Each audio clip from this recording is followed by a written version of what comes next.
Praise the lord. ప్రభువైన యేసుక్రీస్తు నామమున ఈ కార్యక్రమంను వీక్షిస్తున్న మీ అందరికీ శుభములు తెలియజేస్తున్నాను. విజన్ క్యూటీ ఫెలోషిప్ వారి యేసుతో ఏకాంత సమయం ఈ క్వైట్ టైం కార్యక్రమంకు మిమ్మల్ని ప్రేమతో ఆహ్వానిస్తున్నాను. ఈ విధంగా మిమ్మల్ని అందరినీ కూడా కలుసుకొని దేవుని వాక్యాన్ని పంచుకోవడానికి దేవుడిచ్చినటువంటి సమయాన్ని బట్టి దేవునికి వందనాలు తెలియజేస్తున్నాను. ప్రత్యేకంగా ఆదివారం రోజున మనందరం కూడా దేవుని మందిరంలో సంగముగా కూడి ఆరాధించుకున్నటకై దేవుడు మనకు ఈ యొక్క నూతన దినాన్ని, ఈ యొక్క శుభదినాన్ని అనుగ్రహించినాడు. అందుని బట్టి ప్రభుకు వందనాలు తెలియజేస్తున్నాను. లూకా సువార్తను మనం ధ్యానిస్తూ ఉన్నాం. ఈరోజు మన ధ్యానం కొరకై ఏర్పరచబడిన లేఖన భాగము లూకా సువార్త 12వ అధ్యాయము మొదటి 12 వచనాలు. ముందుగా ఈ భాగంలో మనం 8వ వచనం నుండి 12వ వచనం వరకు చదువుకుందాం.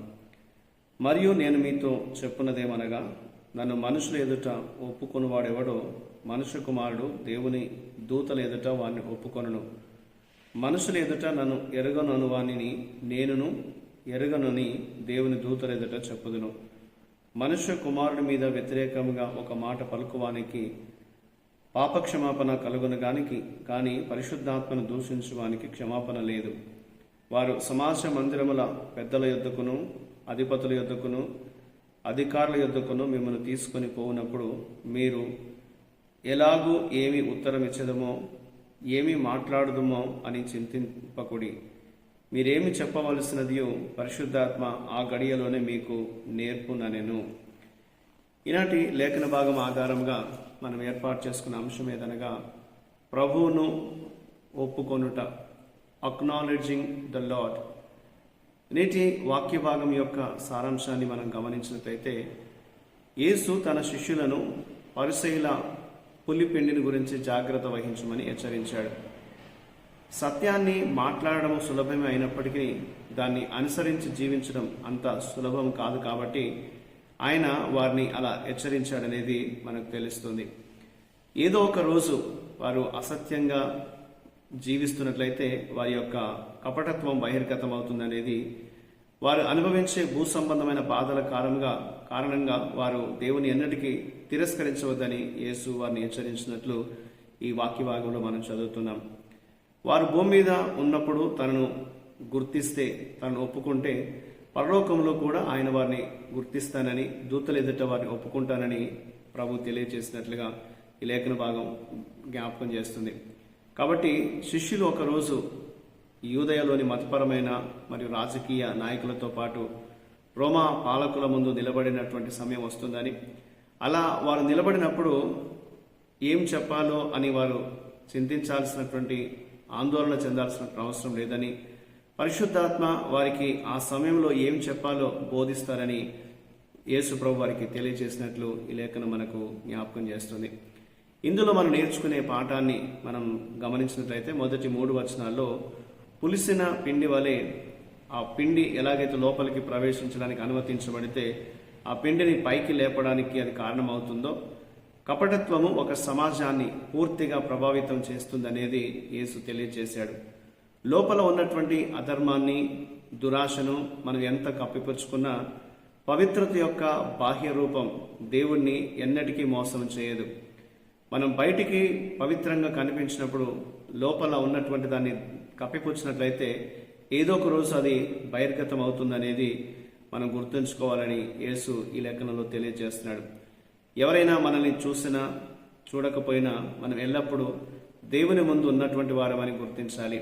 ఆయన పిల్లలుగా మనం జీవించాలనేది దేవుడు మనకు ఈ వాక్యాన్ని బట్టి జ్ఞాపకం చేస్తున్నాడు. అలాగే 8 నుండి 12 వచనాలు మనం గమనించినట్లయితే, యేసు ఎవరో ఒప్పుకోవడానికి మనకు ధైర్యం కావాలి. దీనికోసము యేసు అనుచరులు కొన్నిసార్లు ఎగతాళి చేయబడవచ్చు, కొన్నిసార్లు విమర్శించబడవచ్చు. అయినప్పటికీ మనం యేసును ఒప్పుకోవడం మనము మానుకోకూడదని దేవుని వాక్యం మనకు జ్ఞాపకం చేస్తుంది. ఎవరైనా మనల్ని విమర్శించినప్పుడు, ఎగతాళి చేసినప్పుడు మనం ఏం చెప్పాలో, వారి ముందు ఎలా మాట్లాడాలో అని చింతించకని ప్రభు మనకు తెలియజేస్తున్నాడు.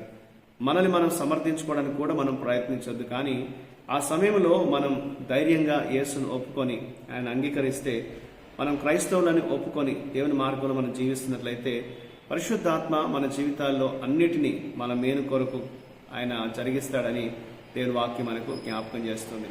కాబట్టి ఈనాటి ఈ లేఖన భాగంలో మనం నేర్చుకునేటువంటి సత్యం ఏంటంటే, మనం అనుదినము ప్రభువును గుర్తిస్తూ ఆయన ఒప్పుకొని ఆయన మార్గంలో మనం సాగేవారుగా ఉండాలి అనేది దేవుడు మనకు జ్ఞాపకం చేస్తున్నాడు.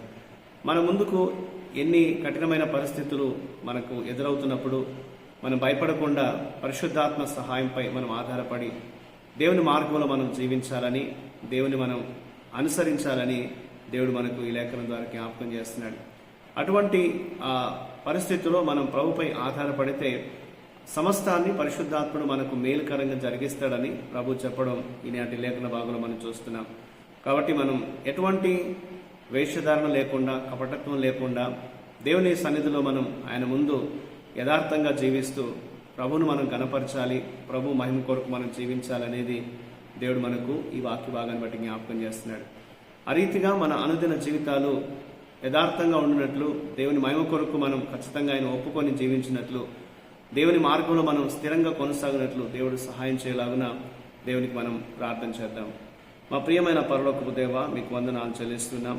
మీరు మమ్మల్ని అన్ని విషయాల్లో మా గురించి నాయన శ్రద్ధ వహించి మమ్మల్ని చూసుకుంటారని నమ్ముతూ ధైర్యంగా ప్రభావం మిమ్మల్ని మేము ఒప్పుకొని నాయన మిమ్మల్ని గుర్తించి ప్రకటించడానికి మాకు సహాయం చేయండి. ఎప్పుడు ప్రభావం మేము నాయన వెనుకడుగు వేయకుండా నీ కొరకు సాక్షిగా జీవించే కృప మాకు దయచేయమని, మీ చిత్తాన్ని బట్టి నడిపించమని మీకు అప్పగించుకుంటూ యేసుక్రీస్తు నామమున ప్రార్థిస్తున్నాను తండ్రి, ఆమేన్. వీళ్ళారా, మీరు సమయం తీసుకొని ఈ యొక్క వాక్య ధ్యానాన్ని విన్నందుకు మీకు ప్రత్యేకమైన వందనాలు తెలియజేస్తున్నాను. ప్రతిరోజు మీకు అందించబడేటువంటి ఈ యొక్క డైలీ రిఫ్లెక్షన్స్ మీకు దీవెనకరంగా ఉన్నట్లయితే మీ అనుభవాల్ని మాతో పంచుకోవాలని కోరుతూ ఉంటున్నాను. ప్రభు కృప మనకు నిత్యము తోడై ఉండి కాపాడును కాక. ఆమేన్.